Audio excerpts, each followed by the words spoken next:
Welcome back to MP Access. My name is Ekaterina, and today we are here at Velocity 2026 in New Orleans. And joining me, Sean Hope. Sean, welcome to the show. Thank you for having me, Katerina. So you have quite a journey in real estate, and how you got into the space is very interesting. Share a little bit about yourself, your background, and how you got into this space. Yeah, so in many ways, real estate, I've been involved really since I was a young kid. And going back, my grandparents were immigrants to America. Where from? From Barbados. Okay. So in 1922, and it's kind of a family story, my grandmother came from Barbados to Boston, Massachusetts with 44 pounds of luggage. Wow. And she had, I think it was $12 to her name. And she moved from the Caribbean to Boston. And people from the Caribbean, especially when you're an immigrant, there's a big focus on what they say is get a piece of the rock, and which means buy property. And there was this idea as an immigrant that when you bought property, you were American. That was part of the American dream. American dream, that's right. And it wasn't necessarily to have lots of money, right? Because Caribbean people, your real estate is your home. That's like your center place. And so my grandmother, back in as a woman, as a black woman, in the 1940s, bought her first 6-family property. That was really the beginning of our family's kind of real estate empire, let's say. And not that we have an empire, but that was really our origin story. So as a kid, I was picking up rents from around the corner. I was taking out trash. I was doing things to help manage the property. And what I realized is, and at that time too, we weren't making a lot of money. We were just paying bills. But that concept of real estate is not just a place where I live, but it also is a way to generate revenue. But also, it provided a service for other people. And in that, I had that to begin with. So the next part of my journey was I went to law school. And so I'm a lawyer by trade. I say as an entrepreneur, I'm a recovering attorney. And, so you go to law school and you have dreams of Supreme Court or a big firm. But I always knew that the legal profession was a tool. And so while I was in law school, I served on my local zoning board, which is kind of helping with zoning and property, but I was also renting apartments. And so I always tell people, I said, leasing apartments, it's like the first pillar of real estate. And so that was where I would pick up strangers, put them in my car, and I had about an hour to build a relationship, to build trust, right? And then ultimately to close the deal. And that experience, because remember, I could have people in my car for hours. If I didn't close the deal, there was no money. So it taught me that, yes, while building relationships are important, you have to begin with the end in mind. And the end was to find them a great place that they would love, to not use another agent, and to be able to find an apartment. So that goal-oriented idea in that kind of situation kind of honed my skills. Also, too, in terms of sales, how many rejections as a salesperson do you deal with? I remember we used to joke. They said that young agents are show monkeys, meaning we show. And after a while, you realize, I don't want to show. I want to close. And so pre-screening, and even in business, right? So I'm here at an entrepreneurship conference, and I believe there's $1 billion partnership in the room. But I realize I might have to meet everybody at the conference, and I might have to take time with everybody at the conference. But I believe once you have that belief in mind that I'm going to close, it helps the process go. Absolutely. So you were very young when you got into real estate, technically. Yep. What was the next step after law school? What did not work in law? You know what it was? I think one of the things that have made me successful is a sense of self. So in law school, they're always like, who's the number one person, and they're going to get the big job or the big clerkship. Frankly, I was middle of the road. I was probably graduated in the middle of my class. But I dare to say probably financially, I'm probably closer to the top of my class. And so although I worked hard and I was accumulating the knowledge, I knew that being the best lawyer wasn't my path.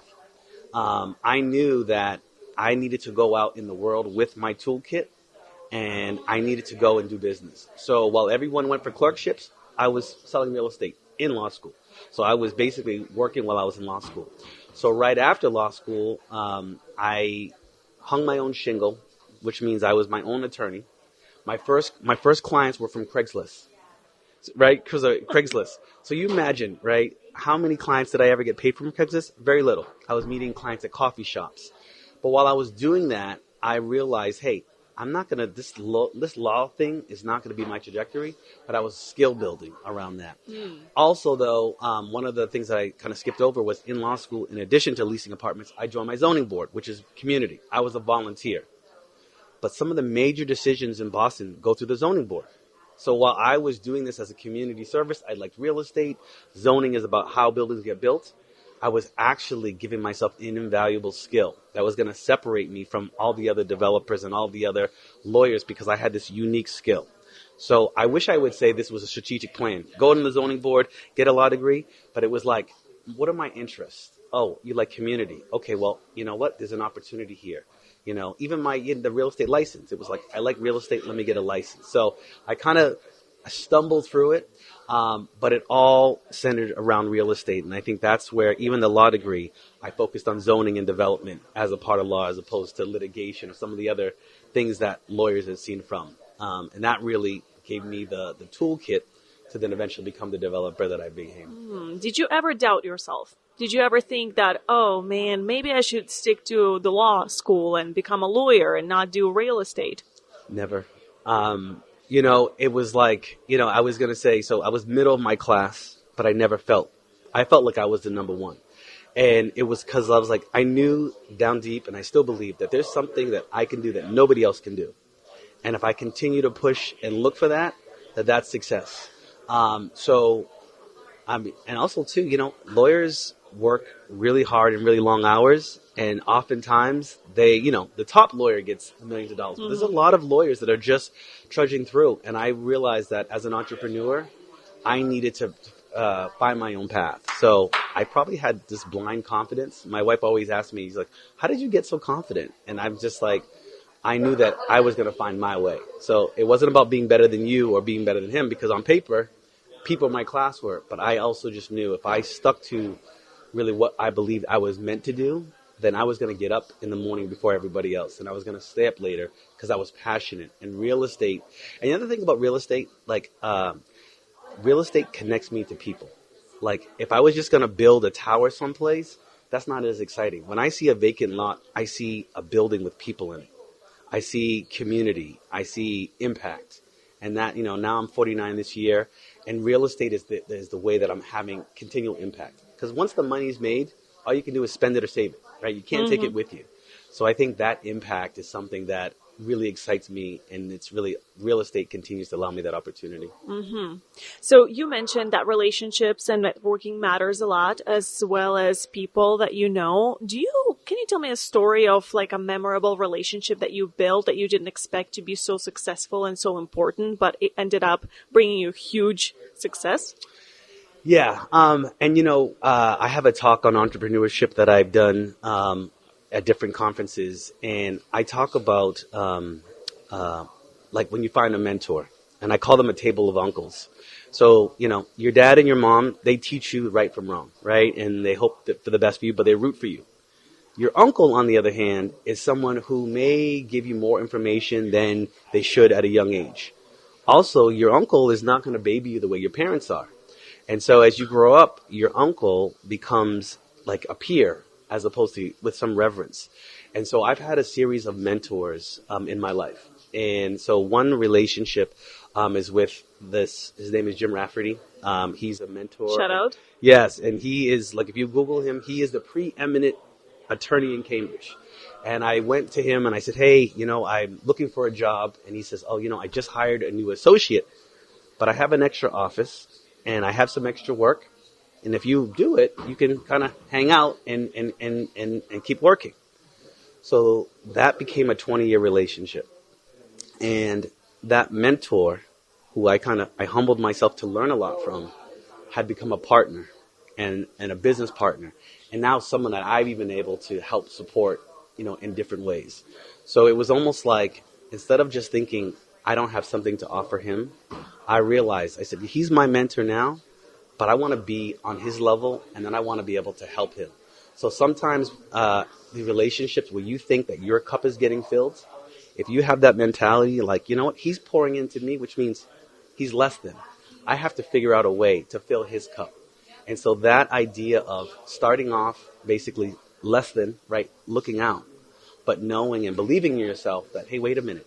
Once he fills my cup, I'm going to have resources and opportunities to then be his mentor in certain ways and open up new avenues. And while he was very focused on law, I went into real estate development. I opened up several dispensaries. So I own 2 dispensaries. Real estate, right? It all came from those relationships. So that's just one where you start off as a mentee, and then you become a partner, and then you become a mentor in certain ways. Okay, so going back to dispensaries, very interesting that you mentioned that. What do you own now?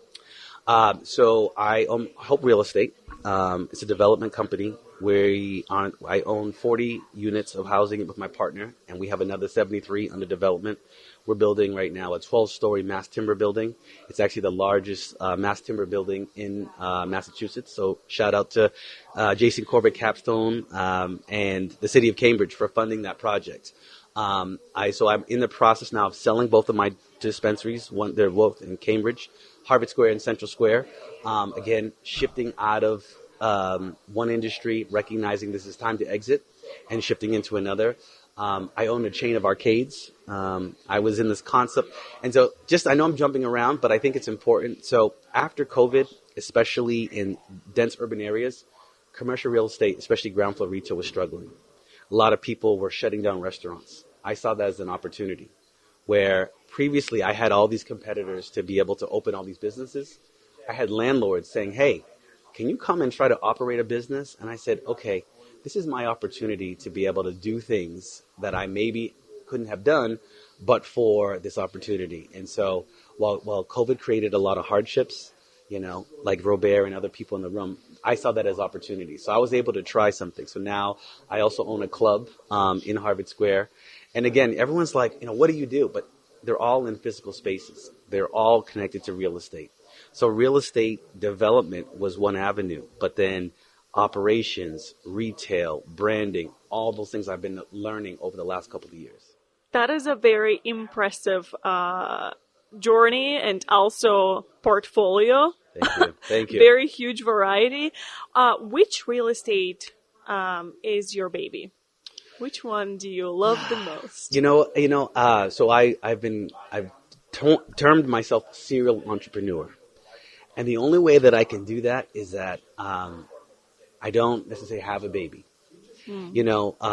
So I'm talking on a panel later on about partnerships. So when you have a partnership, you have to share the dream.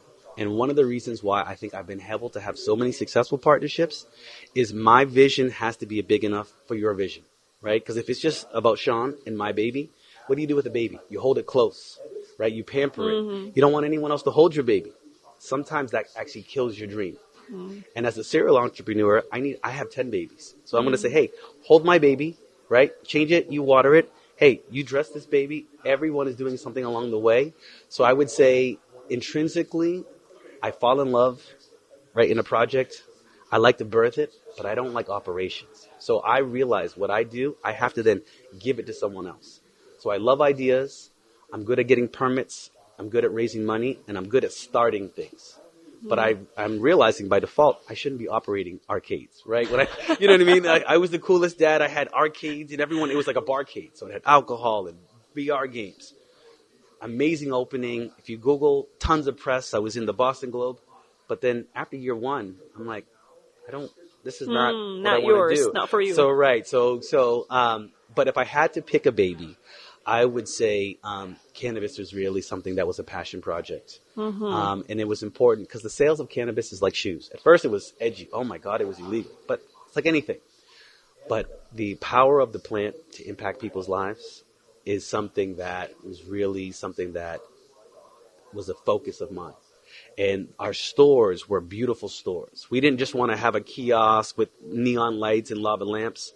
To my detriment, we put a lot of money into the brick and mortar, but I also wanted to show, when people of color get to do these new industries, how are we going to do it? And they were done at a high level.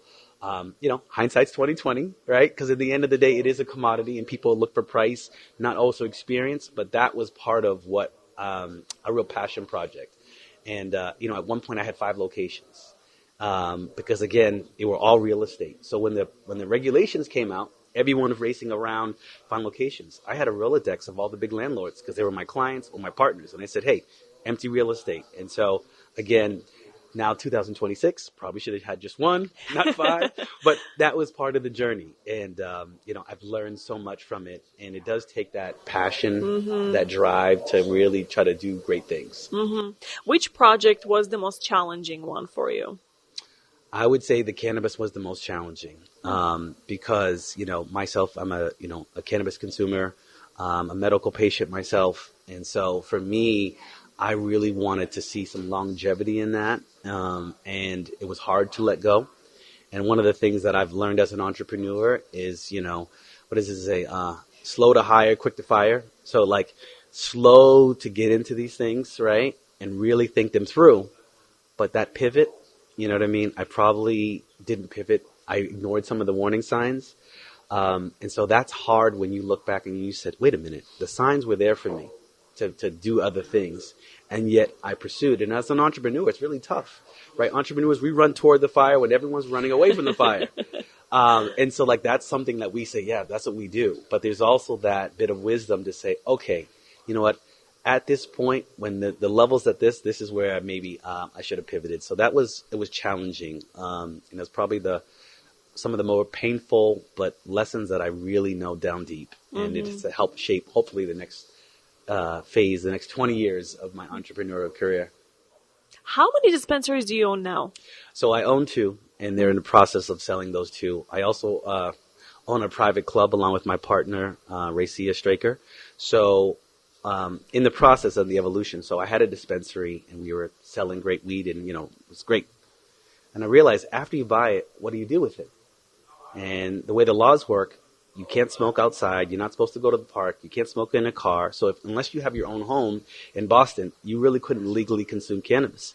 So I created, through real estate, private club. I created spaces where, we still have, coming this weekend, we have a comedy show. We do yoga. We do wellness. We do paint and puff. All the things that people do with alcohol or maybe other things. And so what I realized is that cannabis consumers are parents, they're business owners, they're parishioners, everything that you'd like to do. And so I created a space where people could come, learn about cannabis, and enjoy. So again, you go from the dispensary and like there's kind of a peak, right? And I said, okay, what's the next thing? So of course the state is now coming out with social consumption laws to open up cafes and different places to the public, and I want to be part of that as well. What made you want to buy a club? Again, real estate. Are you a party animal? No, I know. It's so funny. Yeah, my wife, she said, I married a lawyer, and now you're doing all these things. And I think finally she's embraced and is really supportive of my entrepreneurial endeavors. But it was so there was a space called John Harvard's. I think almost the last 15 presidents have all been in this place because it's right by Harvard. And it was a brewery. They were brewing beer before it was a popular thing. Obama, all the Bushes, because it's right there. And after COVID, it was vacant. And I had an arcade in the building, and I knew the landlord because he was a client. And that is also in Massachusetts. Yeah, all in Massachusetts. So I have I want to develop, but it's all in Massachusetts. So it was vacant. And after COVID, the operator, after 30 years, emptied. So I go to the space, and I see, a rundown space because it was an old bar by that time. I saw opportunity. And I said, hey, can I pay your CAM? Can I pay your light and your water and your electricity? And run an operation for a year. And we did it for a year, raised $500,000, brought in a great group of partners. And now, so I was 100% owner, and I branded it and I named it, and everyone was like, look at Sean, he's doing another amazing thing. I quickly realized I have 2 kids at home. I'm running 3 other businesses. I don't really know club life, but I saw an opportunity. So I then had to give up some of my the control, some of my vision to allow others. And so they brought in capital, a lot of industry experience. And now we're one of the hottest clubs in Cambridge, probably top 5 in Boston. But I wouldn't have gotten there if it was the Sean Show. I even had to change the name. I loved my name. But I said, you know what? For my vision to really reach fruition, I had to share, the journey, share the control, share the opportunity. And so it's something that by partnerships, I've been able to go much further and do more things than I could do by myself, as you can tell. How do you not lose yourself in such a busy schedule, owning so many real estate projects, probably have some projects coming up Yeah. too? Yeah. How do you maintain your lifestyle? One, I have a great support system. My wife is my biggest cheerleader. And it's funny, she has the business background, I'm the lawyer, and yet I'm doing these things. But one of the things that the keynote speaker, Robert LeBlanc, talked about, and it's actually was helpful for me, is I've always felt like I'm already winning. And so when I get, because remember, these endeavors, they're great, but there's lots of risk, right? You sign a guarantee on a 5-year lease for several dispensaries, right? Those are things that create anxiety. And I always have to remind myself that I've already won. That if this next thing doesn't happen, and so and this is what you said, my baby. If I was squeezing an opportunity, it may kill me, right? Because I really have to make it happen. Versus, I'm going to try this thing. I'm going to give it my passion. If it hits, great. If it doesn't, I'm on to the next thing. And so that's kind of how I keep myself. There's no one opportunity that is going to pull me so far away that is going to make me change myself. And the other thing I think is, my faith. I'm a believer in Jesus Christ. And, it's like, well, you smoke weed and you do this. And I'm like, those are all the things that are like personal to me, that there's a bigger mission. Even this conference, right? I wanted to make connections and I love speaking about my journey.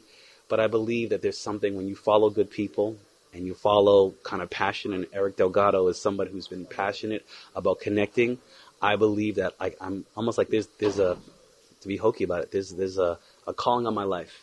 And it has to do with impacting people. And so every venture I've done, there's been a person. It hasn't been the thing. It's been a person that I've either mentored, they've mentored me, and in partnership is kind of where I feel like that continues to drive me. Mm-hmm. Okay, so you mentioned mentorship and relationships. Give me the best networking tip. How do you make connections that are valuable and stay with you? Yeah, I think it's a mentality. One, you have to be in the room, right? So showing up, being there, being present. But also, I think there is this level of understanding, that belief that every conversation, every networking opportunity, you have something to add. What I've seen in some of my experiences at these conferences is you get the, whether they're young or not, the hungry person, that they walk up to the keynote and they have their business card and they say all the right things and they're trying to connect. But all the person is hearing is, I want from you. Oh, when can we meet? When can we do this? And so it's kind of flattery at first, right? Oh, this person's coming up to me. But you can leave these networking conversations drained, right? You figure you talk to your fifth person and every person's kind of pulling a little bit. And so I think the mentality is when I want to connect with you, I do a little research about you and I'm like, what can I add to your day? What do you need, right? And if I see myself as the goal for me is to figure out what you need. If I start with that, then the conversation, you're like, oh, he's looked me up. He's thought about, how he could benefit me. And in return, it's just an exchange. It's like energy, right? I give you energy, positive energy, and you give it back. So I would say, one, focusing on what they need as opposed to what you need. And that's really hard in sales because you're like, okay, I have to schedule the appointment. I have to.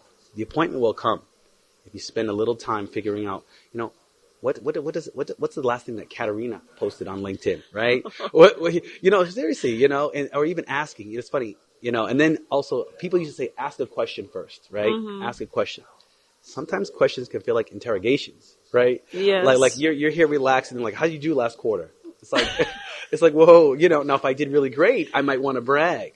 But, so it's really, again, asking questions, not to get the information you want, but to get them talking, That is very true, Sean, that you said that. You do have that friendly energy coming from you. Mm-hmm. And I almost want to go to your club right now.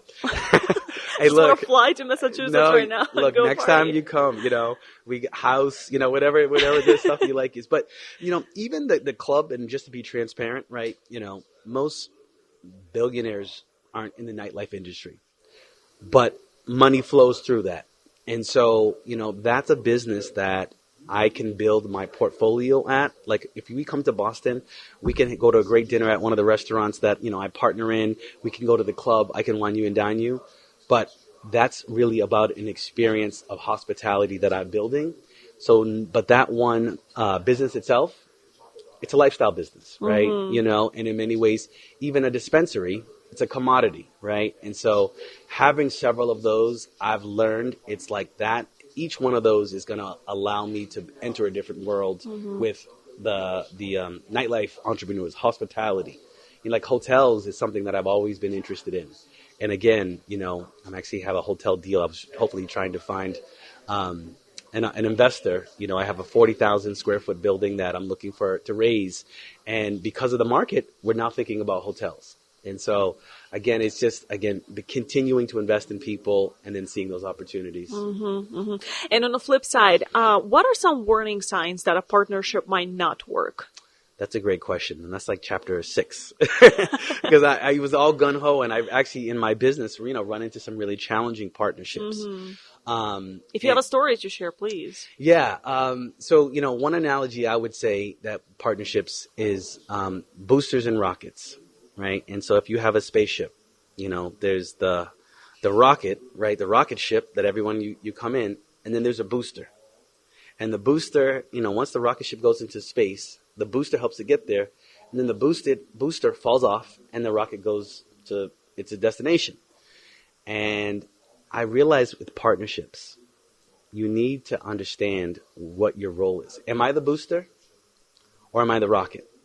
And sometimes it switches, but you can't have two rocket ships, right? And you don't need two boosters. You need one to play the role. And so I realized I had a partnership that was in a new industry, lots of opportunity, lots of upside. But unfortunately, I ignored the fact that they wanted to be the rocket ship. And I was like, you be the rocket ship. I'll be the booster, no problem.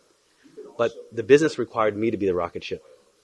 And I didn't have the tough conversation at the beginning to say, hey, look, as much as I know that you want to be out front, the business is asking me to do that. And so I ignored that. And again, as much as I lead entrepreneurs, I'm a great wingman, right? I will play my position, right? And as I've gotten older, I'm like, you're deferring to someone when you should be the one calling the shots. And so now I've taken that. And so not having those tough conversations and partnerships at the beginning, it's almost like you build a house with a foundation with a big gap in it. And so it looks beautiful and you get to the third story. And what happens? Over time, the floors start to sag. Over time, the doors don't close well. And so, I realized it early. And what I should have done is rip the foundation out and did it over again. And so that is a painful lesson. So I think the real topic is, understanding roles at the beginning, and clearly defining those. And obviously there's some maneuvering, but if you want to be CEO and, I know that someone else should be CEO, I can't be nice and say, okay, well, you go ahead and try, right? I have to say, look, I believe you shouldn't be CEO and have that conversation. And if it doesn't work out, sometimes you have to let the opportunity go. And as an optimist, I want to grab everything. Oh, arcade, club, and all that. And so that's great. But there's a point, and I think this is the seasoning of an entrepreneur, where you see an opportunity and you have some strict guidelines, and you says, you know what? If we can't work that, then I'm going to let this one pass. And I haven't let a lot pass. And so that's like the next level of like seeing an opportunity and then maybe saying, hey, you know what? I'm not going to partner, but I'm going to mentor. I'm going to invest and you be the CEO and you do that. Because there's a lot of time there's great people and there's great ideas, but it's just not the right for me. And so I thought, okay, well, that's just leave. And I'm like, no, you might become a consultant for that person. You might become an investor, and it's really their time to be the rocket and maybe play a different position. That's a great analogy, Sean. Rocket and a booster. I never even thought about that. Yeah, thank you. Thank you. I have to say, I probably saw it, someplace, but it's just this analogy. It makes sense. Yeah, and then, the booster falls off and it goes its own way and the rocket keeps on going. And so I felt like as long as you know that you're the booster, then your expectation is set. So how many times have we seen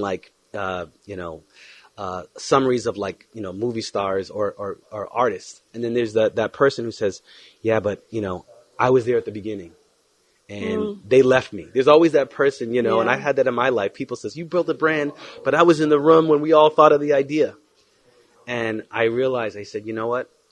If they understood that they were a booster, then along the way, when they fell off, they would say, but I was on Earth and now I'm in the clouds. But if your mentality is, I was supposed to be there and I'm not, then you miss the fact that you've been on this amazing ride. And so, when I've been the booster, and I've felt that way too, I said, wait a minute, you're missing it, Sean. You're in space now. You're closer to the moon than you ever have. And maybe they've landed first, but I'm going to get my chance. And so I just think being both is important. Yes. So be thankful and Yep. optimistic. Gratitude. Yes. So, okay, how do you keep those people in your life? The important people, important connections Yeah. that you want to keep. How do you keep that connection going? If, let's say, you are from different states, you all Yeah. have, your own businesses, your own personal life, obviously, too. Yeah. Everybody's busy. How do you keep the relationship? Yeah, I think it's challenging, but I would say it's quality over quantity. There are some people that have like every LinkedIn every week, they have their whole, matrix set up and they're perfectly connecting with everybody. And that's a skill that I don't have. Like I'm terrible with greeting cards, birthdays. I'm just not that guy. But I have friends that I haven't seen for 18 years. And, and this is a quality that you slow down and you connect. And so it's not about how many times you ping them with an email. Now, look, being a hustler, being on it, that's part of it. But I think it's quality. And so what does that actually mean? And I also think it's about checking your intentions, right? So if someone's calling me to say, I'm like, oh, thanks for checking in. But I know they want to see if I have any new deals, anything's going on, and we have a 15-minute conversation. No problem. I forget about that person. But the person's like, hey, Sean, I heard this happened in the news a couple years ago. How are you doing on that? It actually, like, no one's asked me about that in a good while. And they might get me talking and maybe even saying more than I even should because they took the time to care about that. And so a lot of times people say, I don't get personal. I don't do religion or politics, and probably religion and politics are things to stay away from. But I do believe that the person, you get to know the person. Like Katarina, if we went out and had lunch, we would talk about all this stuff, but there would be something personal about your background and your story that you would hopefully would share. That when I bump into you at the next Velocity conference, right, I'm going to be like, how's the new puppy? Or like, is your aunt still doing this? Or, you're going to tell me about a friend that went to Boston and an experience. So I would just say pay attention to the details. I think this is a skill, frankly, that I think I naturally have, I'm realizing, but it can be learned, right? Mm-hmm. But if your brain is so focused on your agenda, you won't even know that you've kind of missed that opportunity. Mm-hmm. And how do you evaluate whether opportunity is even worth trying or not? Yeah, so one way is to try to raise money on it. So I was able to make a good bit of money, and I invested my own money. And those were probably some of the times where I made the biggest mistakes because I didn't have the market telling me. I didn't have to. I could just trust my gut. Now, my gut also made me money, but I've also lost it. I always say if someone has an idea, raise money on it. And they say, well, what if they don't, my patent, my idea? I said, there's no new ideas.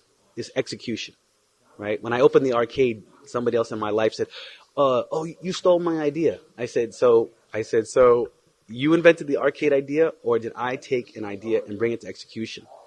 And so back to your initial question. So if you do the work to raise money, even if you don't accept the money, it's going to require you to really think through the full opportunity. And at the end of the day, when you're passionate about something, you say, oh, well, I'll be happy, but it's like, that's going to make me $15,000 a month. That might be good, but for me, I remember this has happened on the arcade. I was sitting down with my wife. We looked at the arcade, and after the first year, they said, Sean, if this goes well, this is probably going to make us 10, 15K a month.